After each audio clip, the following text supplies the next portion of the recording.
Fournisseur auprès des particuliers et entreprises du bâtiment, Réo se veut le partenaire d'un habitat responsable. Fort de solutions innovantes et de son statut de leader, Réo intervient sur les chantiers d'aujourd'hui avec le souci des enjeux de demain, notamment le critère écologique au cœur de chacun de ses projets. Dans chaque épisode de ce podcast, les experts Réo feront le point pour vous sur les actualités inhérentes à la construction ou la rénovation de l'habitat. Construire ou rénover une habitation implique de multiples questions, et notamment celles concernant les installations d'hydrodistribution, qui englobent celles pour le chauffage, l'eau potable et pour l'eau chaude sanitaire. Quel type de matériaux le marché offre-t-il à l'heure actuelle ? Quelles sont leurs caractéristiques propres ? Quelles certifications ? Que vous soyez particulier ou installateur professionnel, Fabien Kieffer, expert Réo, vous dit presque tout sur les matériaux classiques ou de synthèse, de leur conception à leur mise en œuvre en passant par la réglementation. Bonjour Fabien. Le marché de la plomberie propose aujourd'hui plusieurs types de matériaux pour la réalisation des travaux d'hydrodistribution qui ont chacun leurs spécificités. Pourriez-vous nous faire un état des lieux des solutions existantes ?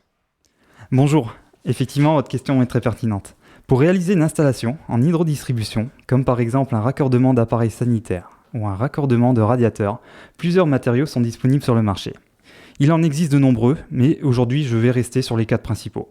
Les 4 principaux sont le cuivre, le PER, le multicouche et l'acier électrozingué.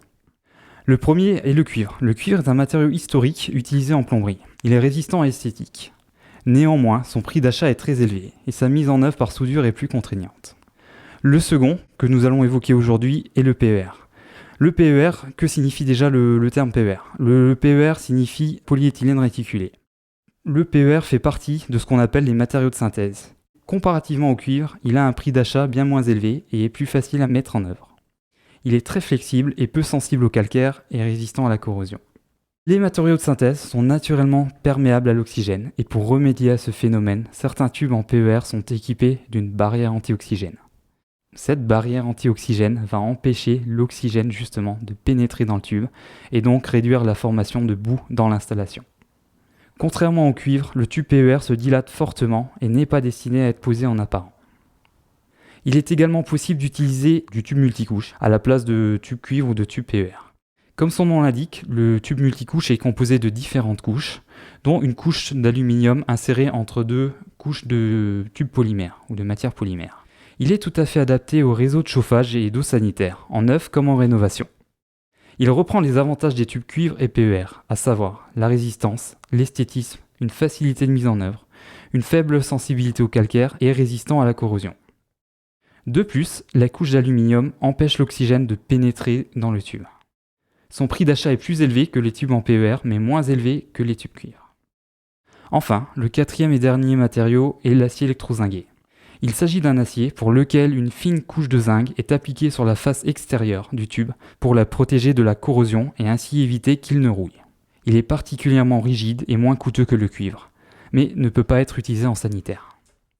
Vous expliquez que l'acier est exclu du sanitaire. Est-ce que les autres matériaux peuvent s'utiliser dans toutes les situations ? Alors oui, effectivement, il est nécessaire d'avoir des certifications et des normes pour pouvoir commercialiser les tubes dans notre pays.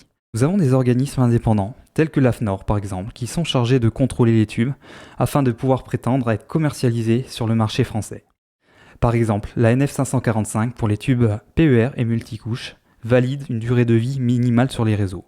La durée de vie minimale garantie à une certaine température et pression donnée est de 50 ans. Choisir un tube possédant cette certification est donc un premier gage de qualité pour le client. La certification NF 545 indique également les classes d'utilisation possibles du tube. 2 exemples concrets.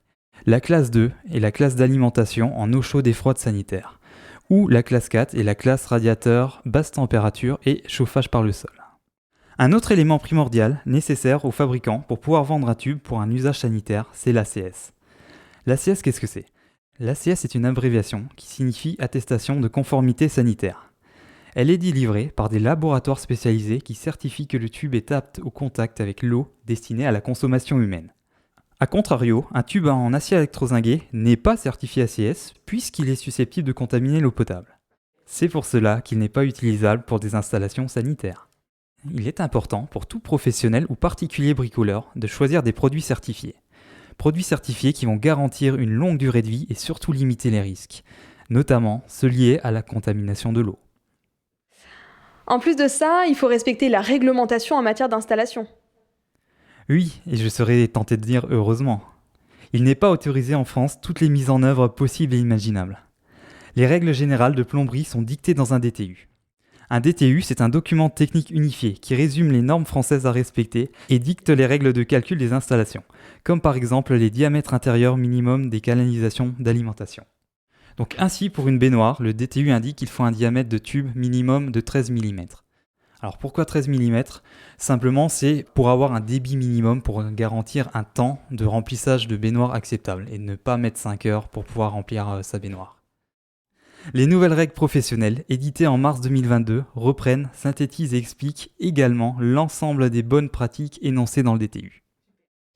La réglementation sanitaire est également un document primordial à respecter car il érige les règles définissant des températures maximales au point de puisage, donc pour éviter les brûlures, la stagnation d'eau et la prolifération des légionnelles. Il est important de s'y plonger quand on apprend la plomberie, comme par exemple, contrairement à la croyance collective, un tube d'eau chaude doit être maintenu en température, au-delà de 3 litres, et non de 3 mètres. Pour un tube de 16 en PER, le volume de 3 litres correspond à 22 mètres, donc inutile de boucler un tube de 3 mètres en DN16.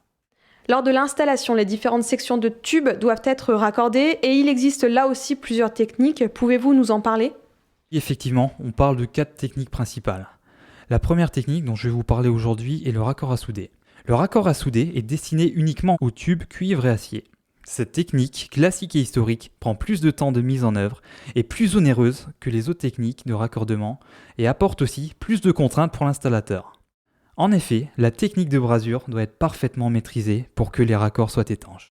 Du fait de l'utilisation de flammes, elle est plus dangereuse pour l'installateur et éventuellement nécessite un permis feu selon le type de bâtiment. Le second type de raccordement pour le PER et le multicouche est le raccordement par sertissage par glissement, également appelé raccordement de type axial. Il consiste à expandre, c'est-à-dire agrandir le tube à l'aide d'un outillage pour y insérer le raccord. Le fait d'évaser le tube pour y intégrer le raccord d'un même diamètre offre comme avantage le passage intégral du fluide et donc moins de perte de charge de réseau, et potentiellement l'utilisation d'un tube de diamètre inférieur. Les raccords à glissement sont considérés comme indémontables et peuvent être posés aussi bien en apparent qu'en incastré. Le quatrième type de raccord sont les raccords à compression. Ces raccords à compression offrent comme avantage une rapidité de mise en œuvre, puisqu'il s'agit d'un simple vissage à écrou sans outillage spécifique. L'inconvénient est que ces raccords à visser sont considérés comme démontables, c'est-à-dire que l'installation, ou du moins le raccordement, doit rester accessible. Chez Réo, nous utilisons ces deux dernières techniques, c'est-à-dire le raccordement par compression et le raccordement par glissement. Notre exclusivité est de proposer un même système de raccord par glissement, compatible aussi bien avec le PER que le multicouche. Intéressant, cela veut dire que le professionnel limite son stockage d'accessoires et son investissement en outillage lorsqu'il travaille avec ces deux matériaux donc. Alors tout à fait, le professionnel, s'il souhaite utiliser aussi bien les tubes Réo en multicouche qu'en PER, n'aura besoin que d'un seul jeu de raccord et un seul jeu de bague. Avant de finir, peut-être quelques préconisations générales à partager avec nous ? Oui, effectivement, lorsque cela est possible, nous préconisons plutôt de choisir des matériaux de synthèse qui peuvent être encastrés dans les murs ou enrobés dans les parois. C'est beaucoup plus esthétique pour l'utilisateur final, car aucun tube en apparent ne gâche la déco et cela facilite grandement l'aménagement des pièces. On voit souvent des tubes apparents peints dans le cas de travaux de décoration ou de rénovation, mais il faut savoir que cela peut être un risque de contamination chimique de l'eau. Les matériaux de synthèse comportent aussi un avantage au niveau de la sécurité, puisque, comme nous l'avons dit, ces tubes sont soumis à des normes strictes qui garantissent la durée de vie et surtout l'hygiène dans l'installation. Il faut savoir que les tubes multicouches proposés par les différents fabricants n'ont pas tous la même épaisseur. C'est pour cela qu'ils sont homologués par système complet, c'est-à-dire homologués pour le tube plus les raccords et qu'il ne faut pas combiner sur un même réseau des tubes multicouches et des raccords de différents fabricants.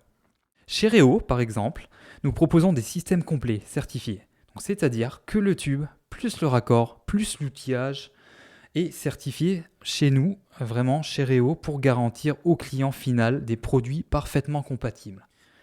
La dernière préconisation que nous pouvons donner, et non des moindres, c'est d'effectuer un test d'essai sous pression du réseau, quel que soit le tube, les raccords et l'installation, afin de vérifier son étanchéité. Ce test est de toute manière obligatoire et est rappelé et demandé dans les règles de l'art. Merci Fabien pour cet échange très instructif sur les matériaux destinés au réseau d'hydrodistribution qui sont un élément clé d'un habitat pérenne et sécuritaire. Pour en savoir plus sur les matériaux de synthèse proposés par Reo, rendez-vous sur le site web de la marque www.reo.fr.